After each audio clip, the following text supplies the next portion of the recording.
I can run, but I can't hide the feelings that I know I can't keep bottled up inside. And all I wanna know is, are you ready for the ride?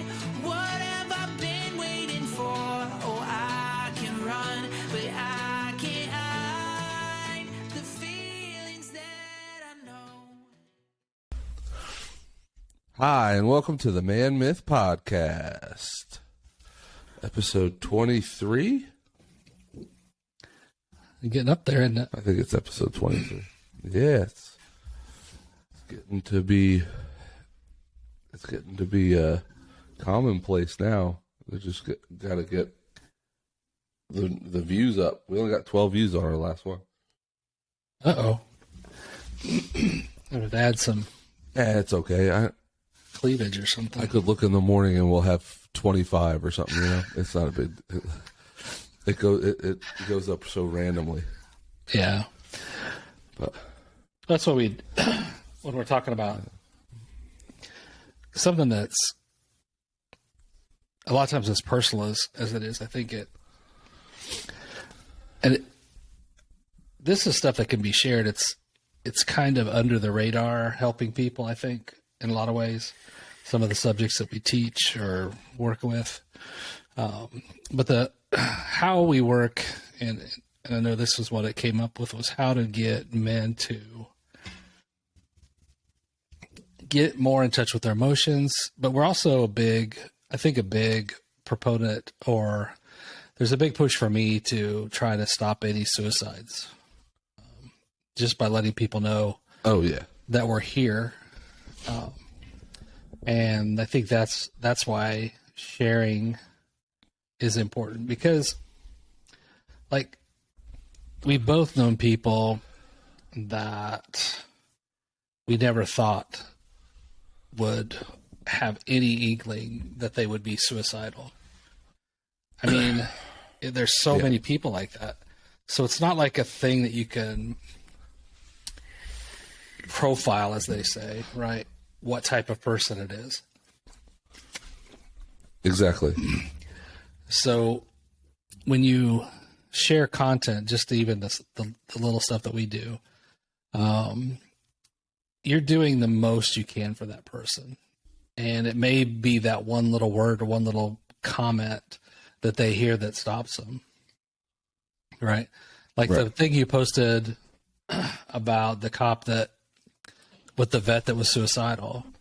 I mean, that was amazing how he handled it, right? But he connected with him, and that's what we talk about, is the connection, and how, we're one of the few father and son teams that do this, and we're working through our stuff too, right? Right. Yeah, and it's not a perfect thing, but we're here doing what we can.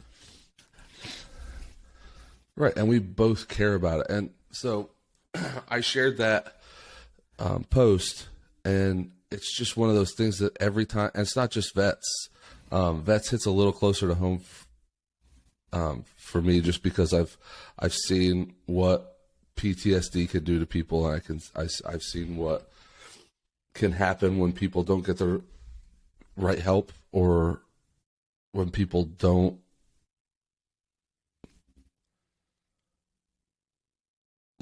think it's okay to share the load. You know what I'm saying?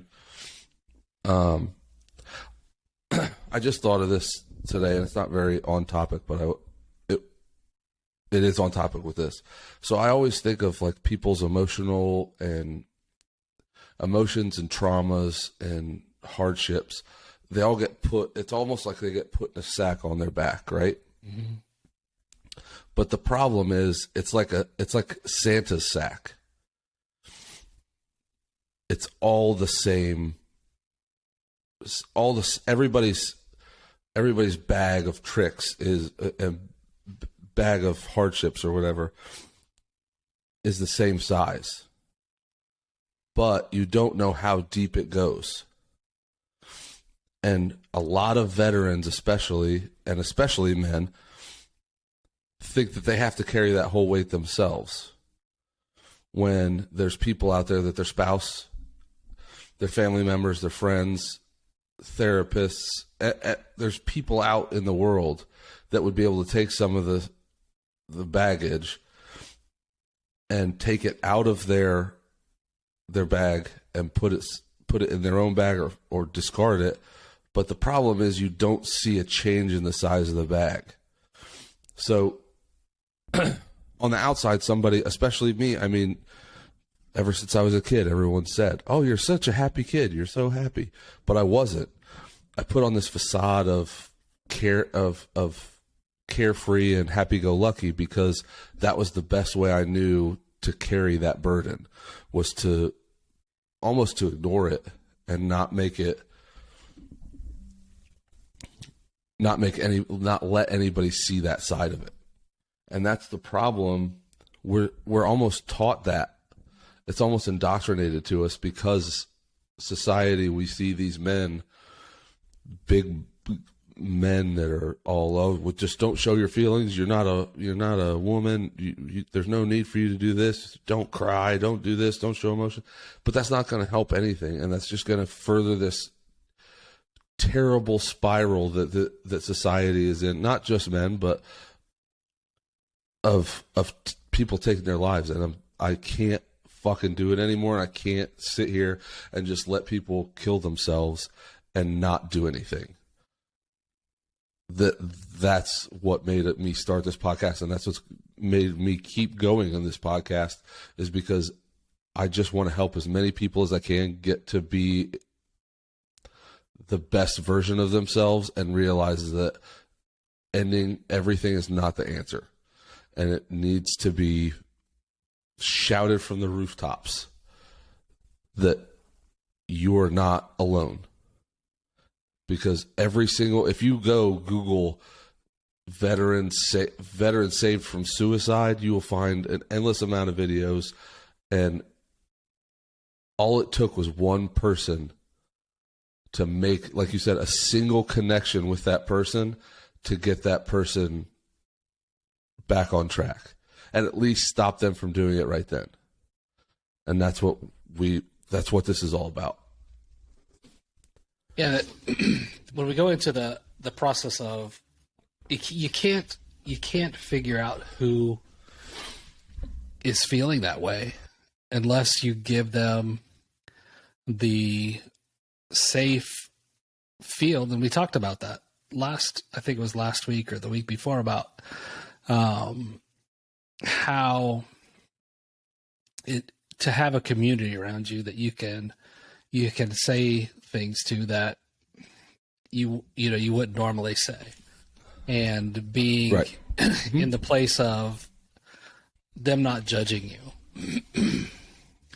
And I know when I was in the Air Force, we had this guy, and he was like, you would think he was like one of the most put together guys. Outside, good looking, had a lot of stuff going for him, always seemed like he was happy, and ended up shooting himself on post. Right? Yeah. Why was it that he felt like he had to put up that persona with all that tragedy or trauma going on inside? And that's why did he feel that way? Mm-hmm. Because we're taught that, we're shown that, and we're told that we have not. Now, you don't have to put that persona on, but we're taught to hold it in, man up, be a man about it, and suck it up.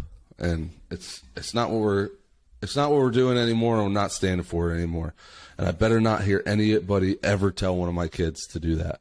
When I hear, like, you've seen how I am with the kids, I keep getting I keep evolving as a parent because that's what we do as parents. We don't know what we're doing at first. It's like when you came up the one time and you told me you have to be softer with Xander. Now I try to be softer and understanding, and it's helped our relationship a ton. And he has such a big heart that things that really upset him wouldn't upset me. Mm-hmm. But then I have to remember, I'm not the one that's upset. I can't be upset at him for being upset. I cannot be upset at him for feeling his feelings. Mm-hmm. And then I can't be upset at him for that and then go on this podcast and tell people, oh, this is what you should do. This is what you should do.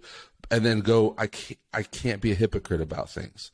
All I want to do with my kids is raise them to be able to be so confident in themselves that they don't have to look for validation from anybody else, and that they just, not even me. I don't want them to look for validation from me. You're doing something. It's what you love. You're feeling a certain way. That's how you feel. That's what it's about. That's what life, growing up. These kids are my fucking everything, and they're awesome. I have the best kids in the world. That I don't know what kind of life I lived in my past life to deserve these kids, but I must have been a saint or something, because these kids are absolutely awesome. And they're the funniest kids. And I mean, look at, like, all of my kids got our sense of humor. So Ash just is in for a real treat when the kids grow up, for sure. Poor girl. But I mean, super, super blessed at the same time, right? Because it is. I mean, it's some of the stuff in the moment could be like, it's like, are you kidding me? But 10 minutes later, it's like, oh God, that was some of the funniest stuff that I've ever heard. And that, I think, like, our title today was Big Butts. And what we're talking about is actually the conjunction but. when we put that in a sentence, so it connects two statements that either conflict or contrast. Or contradict, I guess, is the better way to put that. But what I've heard is that it negates the part before, and I don't see that. I mean, I can see where that would be. You could kind of say that, but when we listen to people and we hear things, it doesn't actually have to be a verbal but, right? So if somebody says, I'm happy, and you can feel it in your heart that there's a but, right? But I wish I had somebody to talk to, or I wish I had something an outlet, or that I could express this thing that I need to express. So the verbalness of it, I don't think is as important as that nonverbal, that little draw of the emotion that they're hiding, let's say. And I think picking up on that is a key indicator. So with the guy that I know that shot himself on post, I go back to the conversations we used to have. And sometimes I know that there are situations where he could have thrown that in there, if that makes sense. Like, he could say, he could have worked it in. Right. I'm having, I feel great. I love what I'm doing, but, and that's, I think, again, that's where we need to start getting that emotion. That's the heart connection, right? That's the thing that we're told to turn off. Right. But as we open it ourselves, we should be able to also feel that a little bit, even if it's just an inkling. And I think it's also it's the hardest. That's a hard conversation. Like, even if there's an opportunity for that to have been dropped into the conversation, it's still a really hard thing. Even if you're open, your heart's open, it's still a really hard thing to say, because there's about 5 million scenarios going through your head every time you try to bring it up, which none of them are pleasant. And then you always worry about what the other person is going to say. Now, that's part of having a group that you can trust and confide in, which we're not taught to do. We're just taught to, like I said, bury everything, which doesn't do anything for anybody in the long run. Right. We keep it and we keep it superficial a lot of times. And even in that, there's a place where you can, as I've gotten older and I've worked with hundreds of people, I get to the point where I feel like there's more to be said. Okay. So if that's the case, what I don't do is I don't approach it there. Okay. What I'll do is I'll wait until later, then I'll text them or call them, depending on how they communicate, and say, listen, I felt like there was something on your mind that you wanted to express. Is there, I'm here for you if you need anything. And that's that's kind of it. Again, if you approach it in the group, depending on the group, right? Right. Then I think it's more, well, it's definitely more intimate, but you're going to get they're going to get a softer ask if it's just one person. Yeah. It's a lot easier for one person that you're close. And when I say I'm going to say intimate with, I don't mean that kind. There's so many different ways intimate can be, but if you're intimate with somebody, it's a lot easier than, say, you're in a group of 10 people and there's 7 people you're intimate with and 3 people you're not, or whatever. It's a lot easier for that one of those people that you're intimate with to be, hey, just reaching out to somebody is going to make that person feel seen and feel wanted and feel loved. And that's what that would solve a lot of problems, in my opinion. Yeah. And you don't want to have that, but in your conversation after they've done something. Right. I was going to reach out to them, but whatever it is. Right. And I think in the group thing too is the take that just a little bit further is there's always going to be the one person that's going to belittle it or try to make a joke out of it. Right. I've been guilty of that, but it's not malicious. It's just saying, let's lighten this because it's getting pretty heavy. And that can put people off too, right?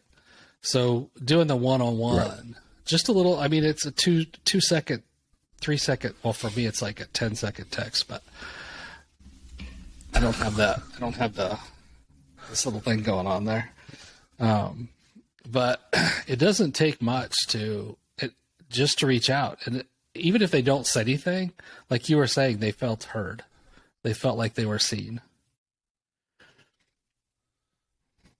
Yeah. And somebody reaching out, just anybody caring enough to take, like you said, 10 seconds out of their day to text and make sure they're okay, make sure they're doing, hey, there was something, I felt like there was something going on. Was I right? There's so many different things that can come of this conversation when you have that conversation with somebody. And like you said about lightening the conversation, sometimes that's the last thing that, when you're in that state of mind, that's the last thing you want, even though it's probably not a bad thing to do. But sometimes it's almost better to get to like the very dark parts of this of the conversation, because then it's easier for us to fight and to not fight. It's easier for us to focus on the dark side and then talk our way into the light, if that makes any sense. Because if you start out in the light, then it's almost like you've ignored the dark part of the conversation, which is at the root of it, the problem of the conversation. That's the problem with the person usually, is the darkness. So if you take the darkness first, have your one-on-one conversation, have that come out, and then maybe put it out like, okay, we'll talk to another person, and then eventually do it in the group. And then you have that lighthearted, that one person who wants to lighten things up. Then maybe it flows smoother that way. Now, this is all my opinion and just feeling how I did. I would know that that's how I would want it to be. Get with my closest people first, and then if somebody wanted to lighten the mood after I had the dark conversation, it would make it more special, because it would mean, okay, this person knows what I've been going through. They're trying to help me. They're trying to pull me up towards the light, which is another step in the ladder, but you have to do all the steps. You can't skip a bunch of steps.